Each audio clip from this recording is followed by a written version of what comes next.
borrowing and other types of lending. Joining us now from Washington is Representative Erik Paulsen from Minnesota. Representative Paulsen, thanks for coming on the program. At what point does this stop? I mean, at what point, you probably heard our previous interview, the CEO of Raymond James, they're a bank, they're picking up business. At what point do we just say enough is enough and let the business go to banks that are growing and didn't make stupid loans?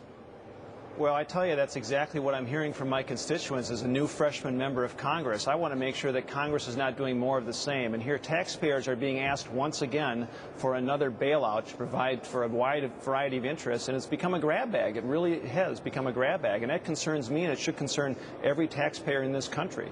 You know, it's almost like what the airlines have done, right? The airlines did a genius thing in creating these regional monopolies where they'll say, hey, you can't let Northwest fail because who's going to be able to get to Minneapolis and Detroit then?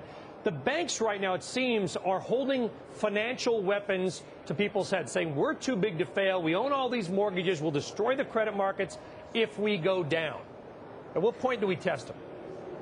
Well, and we want to have, obviously, banks that are lending and providing that loan capital out to the industry to keep our economy going. But the problem is right now, all we've done right now with the money that's been expended by Congress is banks have shored up their balance sheets.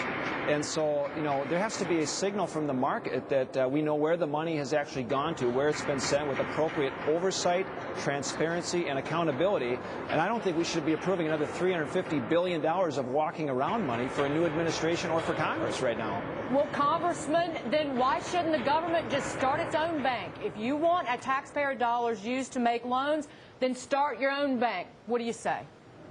Well, I tell you, that's a problem. We have observers, quote, observers being put on the boards of these banks right now. In government, we have essentially moved the financial center of the economy from New York to Washington.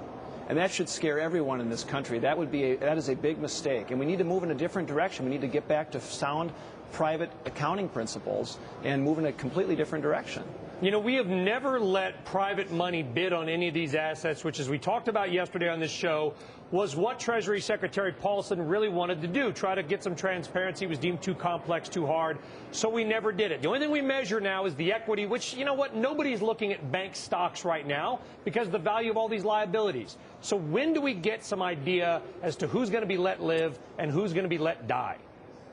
Well, until we let the market work some of this out, we're not going to be able to move in that direction. That's exactly the fundamental problem right now. And so we're going to have a resolution on the floor going on today with votes to actually disapprove these funds. And I hope that Congress, on a bipartisan level, there will be a bipartisan vote, is going to actually move to go cautious and prudent and slow so that we can be smart and strategic about this, because Congress should not be running banks. Congressman, if we hadn't spent that money, well, we've got to go. I'm not going to ask you that question. Thank you so much. We'll get you back on. Yep.